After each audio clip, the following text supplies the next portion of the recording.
We not only have great poets in San Diego, but we also have great activists. And I want to tell you about Ray Lutz. He's one of our new great activists. And he was propelled into activism with Blackwater cane. And he's going to tell you, he organized something called the Citizens Oversight Project with a beautiful website. And he took on Blackwater full time. And he's going to share with you what's been happening. Please welcome Ray Lutz.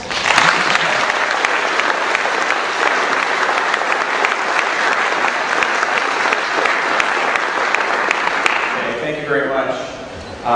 It's hard to come right after Steve Coa because it's so moving. Yes, in January 2006, I started a thing called Citizens Oversight Projects. Cox, such a cute thing, you couldn't turn that down. So, and the idea is that you come, as a citizen in a democracy, it's your duty to oversee the entire government, top to bottom. Of course, that's really impossible. And the idea is that each person could, if they'd like to, go to one of the meetings and be the citizen in the room. So we started doing this as an experiment. We went to the El Cajon City Council and exposed some videos they were playing there that were partisan, religious, and they pulled them. But they had played for 4 years. We said, gee, we've got to be here all the time or they're going to pull us. Went out to Potrero and we started to find out about Blackwater. Well, they started almost exactly 2 years ago in this time frame. They started that project.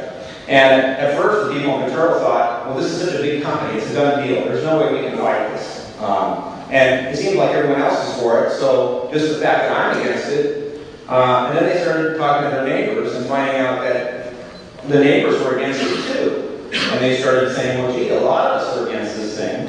In fact, eventually, they went through a recall election and found that 70% of the people were against it. So this is, in a way, like a microcosm of our country where a few people are in power and for something, the vast majority are against it, and they can't seem to get it to stop. Well, it took us about 1.5 years, and we're fighting in March. And so then they said, well, no one's running for office in this area that includes Potrero. Won't you do that? And I said, sure. So I announced it on March 6th, and they pulled that on March 7th, just because I announced my candidacy.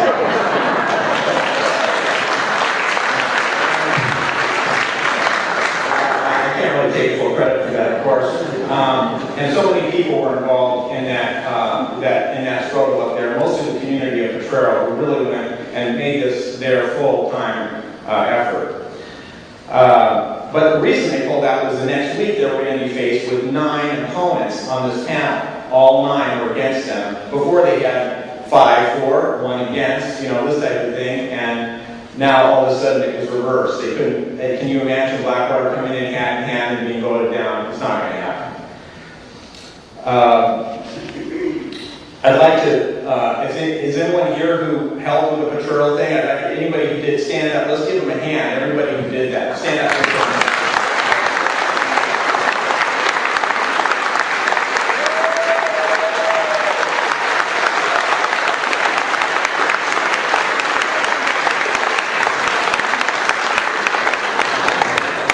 So on April 22nd, we had a party on Potrero. And just about a month later, well, it was March 22nd, we had our party. A month later in April, we got a tip from someone we didn't know who told us about this secret thing down in Otay Mesa.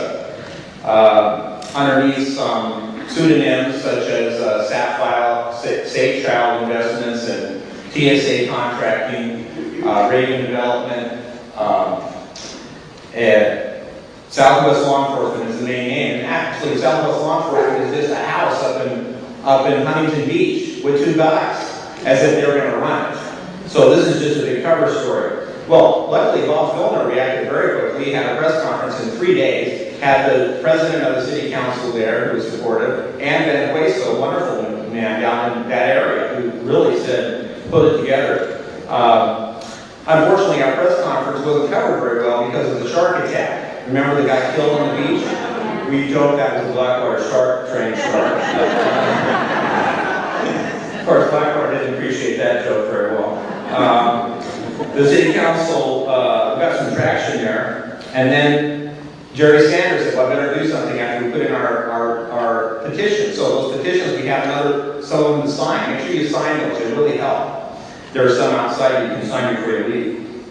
Put those petitions in, and then he said, well, I better start a investigation. Starts an investigation on the 5th, which was just to cover the fact that Blackwater was continuing to finish their project, got the GSA inspectors to check it out and give them approval, then got their contract extended, then the report didn't come out on the 23rd like it was supposed to, it was delayed, then the report didn't include the main topic, was whether this should have been approved as what they call ministerial or discretionary. Ministerial is rubber stamp, just bring it through, yeah, looks fine. Discretionary means the public gets to have a say and environmental processing and so forth. The two words didn't appear in the document. Ministerial and discretionary didn't appear in the entire document. That's incomprehensible that you could have an investigation into this and not say those two words. But that's what happened. That was actually, didn't come out until after the election. So the whole thing was delayed until the election occurred. Fortunately, Mikey Geary's office, I noticed Mikey Geary in the back, he's here.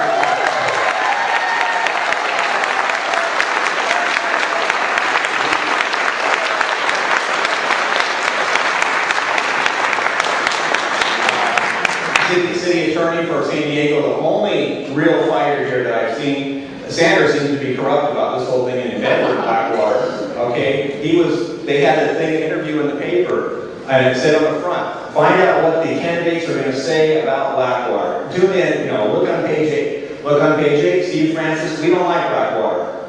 Nothing from Sanders. Well, when does the paper not say anything about the other good they said? In this town it happens. So now, Blackwater, the city came out with a letter saying you can't have your occupancy.